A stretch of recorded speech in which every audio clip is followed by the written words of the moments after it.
tentunya berbeza hari dengan kita. Saat mereka mendahului kita di Saudi, sehari sebelum di Malaysia dan beberapa negara jiran. Mereka mulai masuk awal Zulhijjah daripada hari Senin, kita hari Selasa. Naam. Jadi mereka lebih awal, tak ada masalah.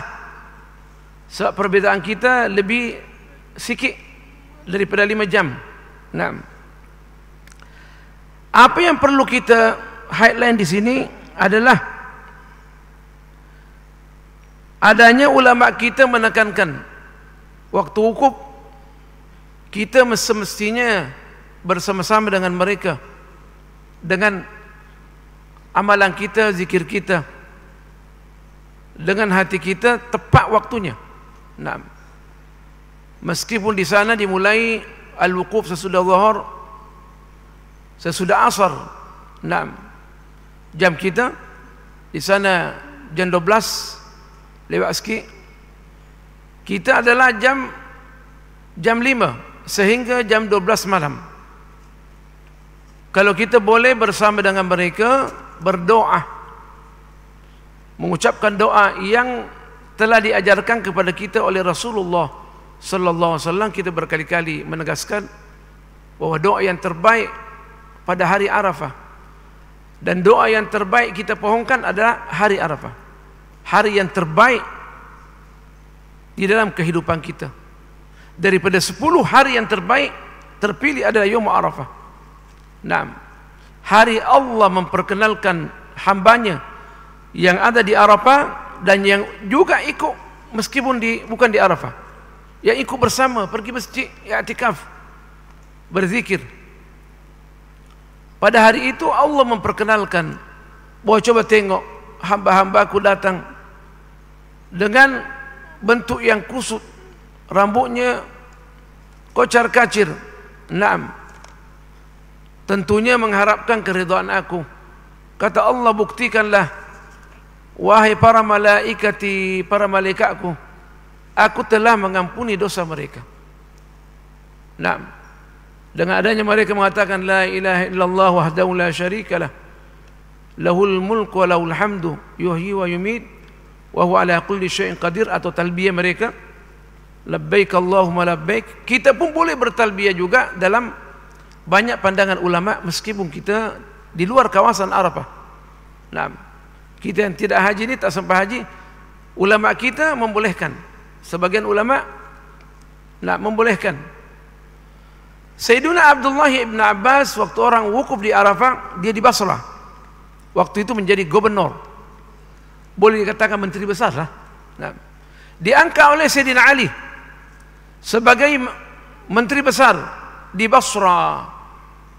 Bila mana hari wukuf, meskipun beliau berada di Basrah, di Irak, beliau dan murid-muridnya dan sebagian sahabat dan tabi'in i'tikaf di masjid, berzikir kepada Allah Subhanahu wa taala.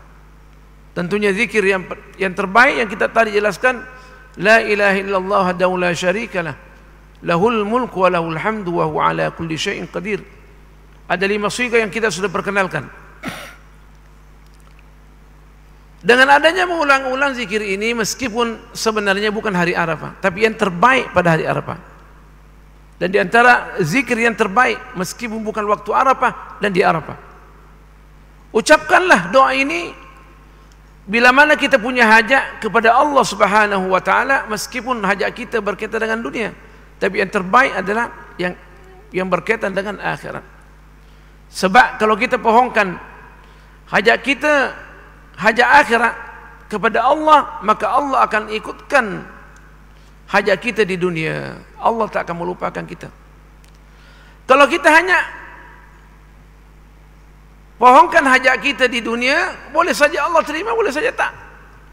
Nah, tapi kalau terima, dia hanya terima yang berkaitan dengan dunia. Makanya itu kita mesti cerdik pandai. Pohonkanlah hajat kita di akhirat. Hajat yang terbaik kita di akhirat adanya Allah mengampuni dosa kita. Bila mana Allah mengampuni dosa kita, maka perjalanan kita menuju kepada Allah akan cerah. Di samping itu, bila mana kita dihapuskan dosa kita, maka kita punya kesenangan kehidupan di dunia ini akan senang lenang. Sebab kita tidak bermasalah dengan Allah. Sebab punca permasalahan kita, kita bermasalah dengan Allah. Kita tak mau berdamai dengan Allah. Naam. Orang sekarang sudah pergi masjid, dia masih ada di rumah lagi. Naam. Rehat. Padahal dituntut supaya kita cepat pergi solat Jumat. Cepat-cepat untuk menjadi orang yang pertama mendapatkan pahala sebesar onta yang besar. Yang kedua sebesar lembu. Dan ketiga sebesar kambing. Kemudian ayam, kemudian telur, kemudian tak ada apa-apa. Sekarang ni saya rasa masih lagi dia punya darjah dapat lembu. Kalau dapat lembu, alhamdulillah. Nah, lembu di sisi Allah tentunya tak sama dari sisi manusia. Ini hanya perbandingan saja di akhirat. Perbandingan dunia dan akhirat tidak ada perbandingannya sebenarnya. Hanya untuk mendekatkan pemikiran kita kepada perkara yang kita bincangkan. Di sisi Allah tak ada. Kalau dunia ini semuanya di sisi Allah dalam hadis yang mu'tamad, bila mana dibandingkan dengan akhirat tidak ada nilainya di sisi Allah. Nyamuk pun lebih tinggi nilainya. Coba bayangkan lembu yang kita perolehi, onta yang kita perolehi. Nah, jauh lebih hebat di sisi Allah Subhanahu wa taala. Jadi kita nak supaya pada hari ini, hari Jumat, masih lagi kita Yaumul Id. Rentetan daripada Arafah lagi. Kita di samping kita mengucapkan doa yang terbaik, kata Rasulullah, khairu ma qultuhu ana wan nabiyyuna qabli,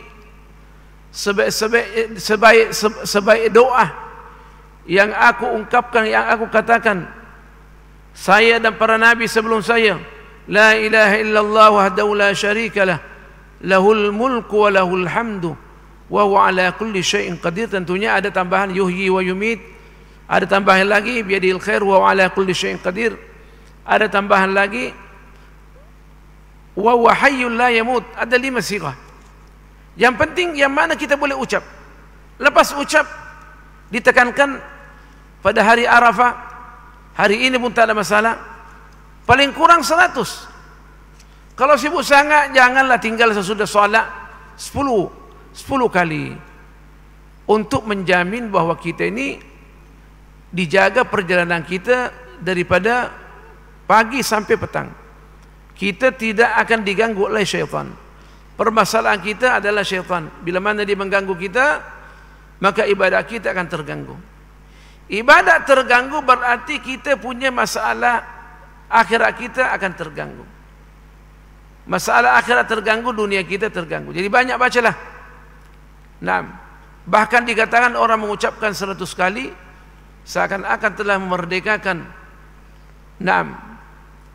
beberapa daripada hamba sahaya, tahanan daripada anak Ismail. Tinggi nilainya tu. Anak Ismail maksudnya keturunan-keturunan Nabi. Naam. Alaihimussalam. Jadi kita jangan lupa. Naam. Ada orang mengatakan, yang ini yang saya nak tekankan ni, bahawa kita tak perlu ikut dengan Arafah sebab kita punya hari limpah sehari. Kita tak mengatakan ikut berdoa di Arafah pada hari Arafah di Saudi Arabia dan kita tinggalkan hari Arafah di Malaysia. Tak, kita kumpulkan dua-dua. Pada hari Arafah di Saudi kita duduk merenungkan bahawa tingginya nilainya bersama dengan mereka di Arafah, merasakan apa yang mereka rasakan.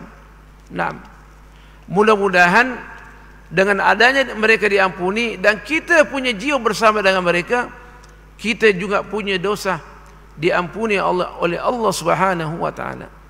Sayyidatuna Aisyah mengatakan, apakah keistimewaan ini adanya mereka diampuni hanya untuk mereka? Ya Rasulullah, Kata Rasulullah, la bal lil muslimina ammatan, untuk semua orang Islam. Maksudnya orang yang ikut bersama dengan orang-orang yang wukuf di Arafah, bila mana dia bersama, kalaulah lelaki di masjid, perempuan di rumah, juga mendapatkan faedah daripada istighfar mereka dan istighfar kita. Kemudian hari berikutnya bagi kita, kita langsungkan kita punya ibadah zikir kita kepada Allah Subhanahu wa ta'ala, dan zikir yang paling hebat sesudah la ilaha illallah wa la syarikalah, lahul mulku wa lahul hamdu yuhyi wa yumit wa huwa ala kulli syai'in qadir, adalah 4 kata yang paling dicintai oleh Allah Subhanahu wa ta'ala, yaitu subhanallah walhamdulillah wa la ilaha illallah wallahu akbar. Maksudnya apa? Maksudnya paling dicintai, maksudnya orang yang sempat mengucapkan sekali, maka dia orang yang paling dicintai oleh Allah Subhanahu wa ta'ala, sekadar dia jumlah yang dia ucapkan. Kalau 100 kali, alhamdulillah, paling dicintai. Bagaimana kau berdoa? Doanya tidak akan ditolak oleh Allah Subhanahu wa ta'ala. Doa yang terbaik sesudah itu, subhanallah walhamdulillah wa la ilaha illallah wallahu akbar, dengan didahului la ilaha illallah wa la syarikalah, lahul mulku wa lahul hamdu wa ala kulli syai'in qadir. Doa yang terbaik, Allahumma ighfirli warhamni, ya Allah ampunilah dosa aku dan rahmatilah saya. Maksudnya apa? Jadikanlah saya bersih supaya saya boleh menjadi hamba yang setia kepadamu di dunia ini, bersih, dan boleh masuk syurgamu, rahmatmu di akhirat, bahkan boleh masuk syurgamu di dunia sebelum di akhirat. Kata ulama, barang siapa yang tidak merasakan syurga di dunia ini, syurga Allah di dunia ini, maka dia tidak akan merasakan syurga Allah di akhirat. Bagaimana syurga itu di dunia? Adanya kita taat kepada Allah, mendapatkan ketenangan. Berapa banyak orang tak punya apa-apa, tapi tenang dengan adanya berzikir subhanallah walhamdulillah wa la ilaha illallah wallahu akbar, Allahumma ighfirli warhamni. Ucapkanlah selalu, ini doa yang ditekankan untuk sampai kepada Allah. Kita bila mana bangun daripada tidur, untuk sembahyang tahajud, kita bangun tengah malam atau waktu bangun nak pergi sembahyang subuh, kita ucapkan 2 doa ini. Dikatakan tidak akan ditolak kita punya doa.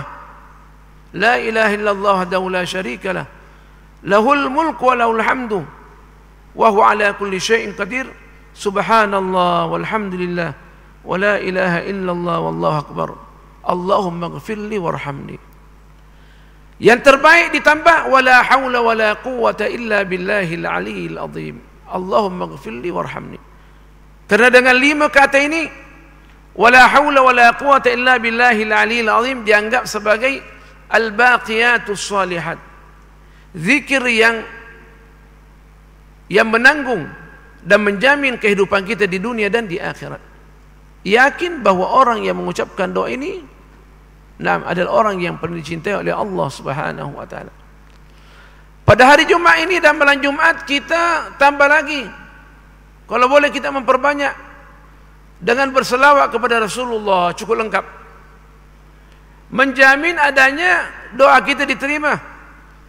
Sebab Rasulullah sallallahu alaihi wasallam pernah bersabda, ad-du'a mu'allaqun baina as-sama'i wal ard ma lam yusalla 'ala an-nabi sallallahu alaihi wa alihi wasallam. Doa itu tergantung antara langit dan bumi. Maksudnya tidak sampai kepada Allah permohonan kita, belum lagi diproses oleh Allah Subhanahu wa ta'ala. Bila diproses? Bila mana kita berselawat kepada Rasulullah sallallahu alaihi wasallam sebagai wasilah kita yang utama di dalam kehidupan beragama dan kehidupan kita di dunia ini. Ucapkanlah selawat yang terbaik adalah selawat yang kita baca dalam salat. Dan selawat semua selawat yang dibuat oleh ulama kita yang muktabar adalah baik. Sebab selawat itu merupakan doa dan selawat kepada Rasulullah sallallahu alaihi wasallam. Nah, selawat apapun, selawat al-munjiyah, as-salatul azimiyah, apa saja selawat kita ucapkan kepada Allah, kepada Rasulullah sallallahu alaihi wasallam, maka doa kita akan diterima oleh Allah Subhanahu wa taala. Bahkan berselawat dalam keadaan lalai diterima oleh Allah Subhanahu wa taala. Bagaimana kita bila mana kita dalam keadaan kita khusyuk kepada Allah, memohon supaya selawat kita sampai kepada Rasulullah sallallahu alaihi wasallam, tentu dia punya kualiti. Kita tak boleh menentukan dan tak boleh kita mengukur dengan ukuran dunia ini. Allah saja yang boleh mengetahui dia punya nilai. Malaikat sendiri tak boleh tahu. Allah yang lebih mengetahui. Bila mana zikir itu dan selawat itu kita pohonkan kepada Allah dengan penuh khusyuk dan tadabbur terhadap apa yang kita baca. Naam. Jadi kita jangan tinggal, jangan mengatakan kita itu urusan orang di wukuf di Arafah, mempersempit pemahaman doa yang terbaik adalah doa Arafah. Tak mempersempit. Ulama menekankan bahwa kita ikut dengan hari Arafah mereka, kalau boleh berpuasa, dan kita juga memperhatikan hari berikutnya. Kita di Malaysia atau di manakah memperhatikan berpuasa dan berdoa pada malam itu. Nah, jadi kita sebenarnya jauh lebih bertuah. Saat kita mendapat 2 hari, Allah, indahnya. Jangan mengatakan saya hanya nak berdoa pada hari Arafah di Malaysia. Mana ada? Sedangkan Arafah ada di sana. Tapi kita tak mengatakan bahwa perbezaan melihat anak bulan dengan adanya mereka mendahului kita berarti kita tak punya bahagian. Tak, kita punya bahagian. Bahkan diberikan bahagian yang sebesar-besarnya dan seluas-luasnya saat kita mendapatkan 2 hari. Alhamdulillah. Kita sekarang ini baru hari kedua daripada hari Aidul Adha, hari pertama daripada Ayyam At-Tashriq. Dan doa itu yang kita pohonkan, kita dapat mengetahui adanya Allah menerima dengan adanya di mulut kita, masih kita ulang-ulang. Nah, rindu nak berjumpa dengan Allah, rindu nak berjumpa dengan Rasulullah sallallahu alaihi wasallam. Yang kedua adalah masalah takbir. Takbir ini dimulai dengan, bagi orang yang tidak wukuf di Arafah, dimulai daripada sabahi yaumi Arafah.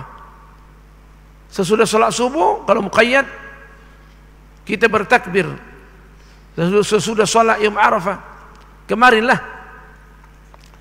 Meskipun Sayyiduna Umar dan Abu Hurairah, dan meskipun ini dia punya sanad dhaif, tapi banyak orang yang mengamalkan bahwa sebenarnya kita bertakbir, mereka bertakbir awal masuk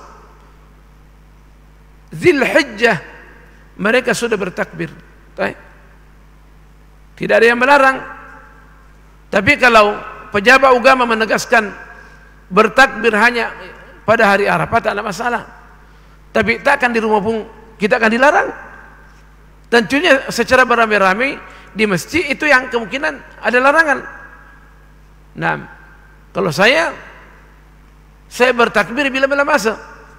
Sebab takbir ini merupakan kesimpulan daripada 4 kata ini dan 5 kata ini. Nah, subhanallah walhamdulillah wala ilaha illallah wallahu akbar. Yang paling tinggi dia punya derajah. Semuanya paling dicintai oleh Allah. Tapi ada rahasia pada Allahu Akbar yang meliputi 3 kata ni. Naam. Subhanallah walhamdulillah wala ilaha illallah wallahu akbar. 4 kata ini merupakan kesimpulan akidah Ahlussunnah Jamaah. La haula wala quwwata illa billah, untuk menjaga hati kita supaya kita tidak ujub Waktu sempat mengucapkan subhanallah walhamdulillah wala ilaha illallah akbar, di mana ujub kita ini bangga, rasa bangga boleh menghilangkan pahala kita, maka kita ucapkan la haula wala quwata illa billah hil aliyil azim. Ya Allah, meskipun Engkau memberikan taufik, kekuatan untuk mengucapkan empat zikir ini, tapi semuanya daripada petunjuk-Mu ya Allah. Engkau memberikan kekuatan kepada saya, bukan daripada saya. Sebagaimana orang Melayu kata, dia belaka. Dia belaka. La haula wala quwata illa billahil aliyil azim. Naam. Maka sempurnalah zahiran wa batinan dia punya zikir pada waktu itu. Naam. Saya ditanya oleh orang, sebagian kawan-kawan, ada YouTube yang disebarkan sekarang ni, bahwa di beberapa masjid di Terengganu ini, ada satu masjid mungkin, dia sesudah solat Idul Adha kemarin, dia bertakbir lagi, tak langsung naik di mimbar, dan dia mengatakan ini ajaran sesat, sebab agama Allah sudah sempurna. Inna lillahi wa inna ilaihi rajiun. Ini menyesatkan orang dan membid'ahkan orang adalah ajaran sesat yang sebenarnya, dan ini mesti diikuti oleh kerajaan, sebab ini boleh menggoncangkan keamanan ummah dan keamanan negara. Di dalam mazhab kita, bahwasanya bertakbir itu adalah disunnahkan, ditekankan. Setiap kita sudah salat secara umum, al-mursal, al-mutlaq, tapi al-muqayyad kita ditekankan sesudah kita salat wajib dan salat sunnah kita bertakbir. Salat sunnah apapun, kecuali kata mazhab kita, kecuali sujud syukri wat tilawati, sujud syukur dan at-tilawah. Sujud syukur bila mana kita mendapat nikmat daripada Allah Subhanahu wa taala, nikmat zahiran wa batinan. Naam, kita sujud tidak ditekankan kita mengatakan Allahu akbar kabira walhamdulillahi katsira. Naam. Tapi saya nak tanya, kalau seandainya orang sujud syukur dan dia sujud tilawah, dia nak bertakbir, merasa dia nak bertakbir, salah tak? Tidak salah. Yang mengatakan salah silakan datangkan dalil. Nah, tidak ada dalil dia. Tapi dalam mazhab kita dia kata kecuali sujud syukur dan sujud tilawah tidak ditekankan, tidak ditekankan. Mesti paham bahasa. Dan dia kata bertakbir sesudah salat Idul Adha Rasulullah tak buat. Siapa kata tak buat? Mana dalil? Nah, dia baca satu hadis setelah Rasulullah sallallahu alaihi wasallam salat, kemudian dia berkhutbah menggunakan kata-kata thumma khatabah. Nah, kemudian di dalam bahasa Arab thumma ada jarak waktu antara dua perkara, berarti boleh saja bertakbir sebab ada mengatakan summah. Jadi perlu diperhatikan, orang yang membaca nas mesti cerdik pandai dan mesti dia talaqi daripada ulama. Jangan berfatwa sendiri, jangan melantik diri menjadi mufti. Jangan pandai sendiri mengangkat diri mufti, baru baca satu hadis dua hadis sudah mengalahkan mufti yang sudah dilantik oleh negara. Ini berbahaya. Jadi bukan ajaran sesat. Di Brunei, saya 18 tahun di Brunei, setiap Idul Adha sudah salat, orang bertakbir lagi, bertakbir dulu, baru naik berkhutbah.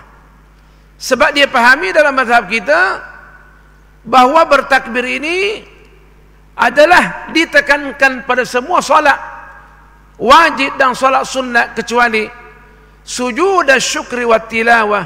Kita baca ayat Quran yang ada kaitannya dengan sujud seperti alif lam mim tanzil yang kita subuh ini, kita sujud dan tidak ditekankan, tidak diperintahkan untuk bertakbir. Tidak ditekankan. Nah, tapi kalau nak bertakbir ya silakan. Tapi jangan mengatakan itu diwajibkan, ditekankan. Nah, maksudnya suka-suka sendiri. Nah, jadi bukan bid'ah dan bukan kesesatan. Kita minta orang-orang yang nak berfatwa ini biar belajar dulu. Belajar mulai-mulai. Nah, apalagi ini adalah fungsinya adalah waktu kita bertakbir kepada Allah untuk mendidik jiwa kita menjadi orang yang terbaik dan boleh kita sampai kepada maqamul ihsan. Wasilah yang terbaik pada hari ini adalah bertakbir kepada Allah Subhanahu wa ta'ala daripada subhi yaumi Arafah sampai hari ketiga daripada ayam tasyriq. Nah, tanggal 13 daripada Dzulhijjah sampai akhir zuhur. Nah, itu yang ditekankan. Dan sesudah itu kita juga ditekankan bertakbir. Tapi tidak seperti mana kita bertakbir pada yaumul Id.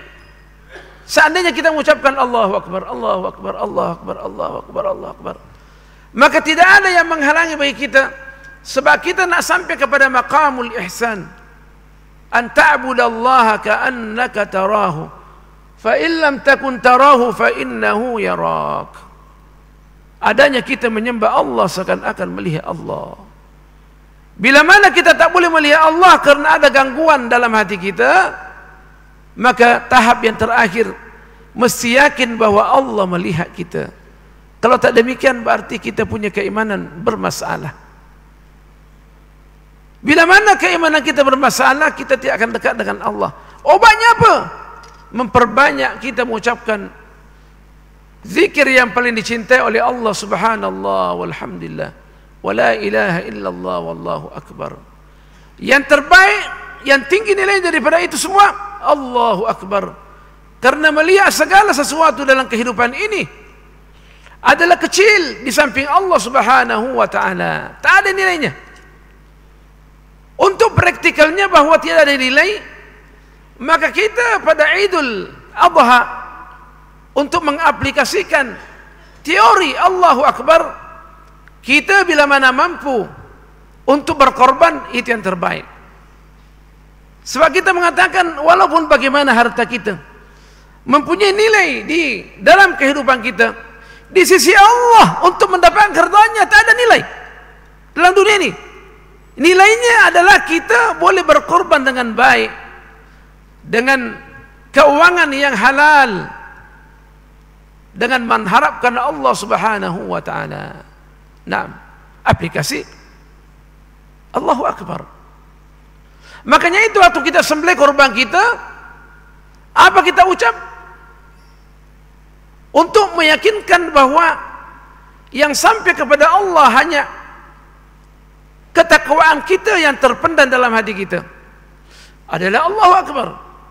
Waktu sembelih kita mengatakan bismillah, Allahu Akbar, dengan nama Allah yang mana segala sesuatu akan berjalan dengan lancar karena dengan nama Allah. Kata Imam Ghazali, seakan-akan kita mengatakan waktu mengatakan bismillahirrahmanirrahim adalah saya bergantung kepadamu ya Allah sepenuhnya, dan tidak ada daya dan upaya kecuali datangnya daripada engkau, yakni mencakupi la haula wa la quwata illa billah, untuk menjadikan korban kita halal. Naam, untuk menjadikan korban kita berpotensi supaya dagingnya boleh kita makan dengan baik, untuk menjamin kesehatan kita. Penelitian ilmiah mereka telah meneliti bahwa daging korban yang kita korbankan pada hari raya sesudah solat sampai hari ketiga daripada tasyri', yaumut tasyriq, adalah dagingnya lain. Nah, dagingnya indah. Makanya itu waktu kita berkorban sunnah ada korban dua, korban wajib dan korban sunnah. Korban wajib kalau orang berdasar, korban sunnah ya sunnah. Tentunya dibagi tiga, sepertiga bagi untuk fakir miskin, sepertiga untuk sahabat kita, terutama jiran kita, dan sepertiga untuk kita. Tapi yang terbaik kata ulama, dari sepertiga itu kita ambil sedikit kalau boleh hatinya, karena sunnah. Tekanan daripada Al-Quran kita makan sedikit untuk berkat kesehatan kita, kesejahteraan kita, untuk mendidik kita, ambil sedikit. Bila mana sunnah, bila mana wajib adalah wajib diserahkan kepada orang miskin sepenuhnya. Kita tak punya bahagian, dan sahabat-sahabat kita punya bahagian, serahkan sepenuhnya kepada orang miskin. Sebab orang miskin, kemungkinan ada orang miskin setahun, perjalanan setahun, mereka tak pernah makan daging. Kalau kemungkinan kita di sini, alhamdulillah, negara jiran tak pernah tengok daging. Hanya makan nasi dengan air saja. Allah, mujur nasi dengan air. Di Afghanistan berapa banyak orang makan rumput? Nak makan nasi, nak ambil di mana? Maka kita memberikan sedekah kita kepada mereka. Makanya itu dibolehkan untuk kita mengirim kita punya daging kurban kita kepada negeri Islam yang memerlukan. Kita sikit-sikit makan daging, sikit-sikit makan daging, sehingga perut kita buncit. Kita macam orang hamil juga. Kenapa? Sikit-sikit daging. Mereka kasihan tak pernah tengok daging. Allahu Akbar. Tak pernah tengok ikan, hanya makan rumput saja. Untuk bersama dengan mereka kita mengirimkan seperti yang diamalkan Masjid Abidin berkorban di India, dengan membentuk IJK, pergi ke sana. Sekarang kita punya imam-imam kita di sana. Pengurus masjid pun ada sekarang di India. Itu yang terbaik. Sebab kita alhamdulillah di Malaysia ini adalah penuh dengan daging dan makanan. Allahu Akbar. Jadi itu perlu diperhatikan. Daging yang tentunya saya juga ditanya, baru kemarin saya ditanya mengenai korban nih. Apakah kita boleh berkorban dengan bahasa Indonesianya rusa? Daging rusa, binatang rusa, arnab, ayam. Tentunya ditekankan Rasulullah hanya 3 saja: ontah, lembu, sapi, termasuklah kerbau Indonesia punya, dan kambing. Onta untuk 7 orang yang bergabung, dan begitu juga kerbau. Kambing hanya seorang saja, untuk menutupi seseorang dengan keluarga dia. Onta tidak kurang daripada 5 tahun umur dia. Lembu, kerbau, sapi semuanya tidak kurang daripada 2 tahun. Kambing ada 2. Kambing biasa dan kambing orang kata domba, al-kabsh. Kalau kata salah didengar dengan kibash. Kalau kambing biasa tidak kurang daripada 1 tahun. Kalau kambing kabsh ini tidak kurang daripada 6 tahun. Sebab kabsh ini dia punya daging luar biasa. Badan dia pun sedap. Bau dia pun sedap. Kalau kita makan, kita pun bau domba juga. Itu 3 tuh. Yang penting adalah di sini adalah niyatul qurbati ilallah ta'ala. Berniat kita nak berkorban karena Allah subhanahu wa ta'ala. Makanya itu perlu diperhatikan ayat yang berbunyi la yanalallaha luhumuha. Daging yang kita korbankan, daging dia tak akan sampai kepada Allah. Allah tak perlu. Wala dima'uha, dan juga darahnya Allah tak perlu. Tapi apa yang sampai kepada Allah? Walakin yanaluhu taqwa minkum, ketakwaan kita untuk memperbaiki keimanan kita, dan sebagai aplikasi daripada bismillahi Allahu Akbar, bahwa tidak ada nilai di dalam kehidupan kita kecuali adanya Allah menerima kita dan menerima amalan kita. Jadi 3 saja yang ditetapkan: rusa, arnab, ayam. Tidak boleh kita jadikan sebagai binatang korban. Tetapi kalau seandainya orang tuh pada hari raya dia potong arnab, dia potong ayam, dan bagi-bagian kepada fakir miskin, dapat pahala tak? Iya, dapat pahala yang tinggi. Sebab hari itu adalah hari termulia kita bersedekah. Sekurang-kurangnya kita mengalirkan darah. Sebab Rasulullah SAW pernah bersabda, ma amila ibnu adamah yawman nahri, na'am, mithla iraqatid dami, na'am, ahabba ila Allah ta'ala min iraqatid dami. Tidak ada amalan sesudah salat Idul Adha yang terbaik bagi manusia seperti mana dia berkorban.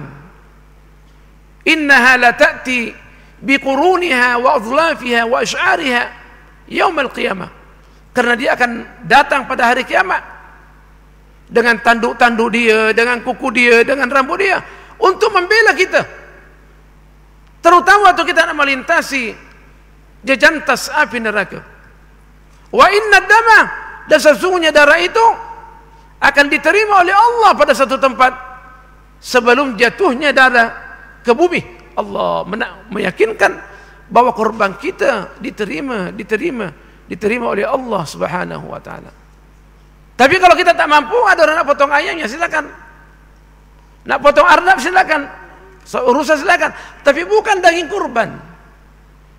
Adalah daging biasa saja, insyaallah mudah-mudahan dapat pahala, dan kita bagi-bagikan kepada fakir miskin. Yang punya ayam banyak, ya silakan potong ayam dan bagi-bagian kepada fakir miskin. Cuma tidak dianggap dia berkurban, dan kurban ini hanya mempunyai hanya 3 binatang yang disebutkan. Nah, pada hari-hari yang tertentu, untuk supaya kita punya dosa-dosa diampuni oleh Allah Subhanahu wa taala. Sebanyak rambut yang ada pada binatang kurban itu, sebanyak itu Allah akan menghapuskan dosa kita. 1, mengangkat derajat kita dan menggandakan pahala kita. Jadi kita masih punya waktu lagi, untuk kita berkorban. Saya juga ditanya bagi orang yang nak beli lembu, onta, kambing, dia mengumpulkan dana 10 ringgit. Boleh tak? Boleh, tak ada masalah. 1000 orang yang kumpulkan dana untuk beli onta bagi-bagi fakir miskin, terutama dia kirim ke Palestina, Afghanistan dan negara-negara yang memerlukan, pahalanya tinggi. Tapi bukan daging kurban. Sebab kurban ini untuk onta 7 orang, lembu 7 orang, kami seorang saja. Bila mana lebih daripada itu dia berkumpul-kumpul, bukan daging kurban namanya, tetapi merupakan sedekah biasa, tinggi juga nilainya di sisi Allah Subhanahu wa taala. Tuan-tuan puan-puan yang berbahagia, itulah yang dapat disampaikan.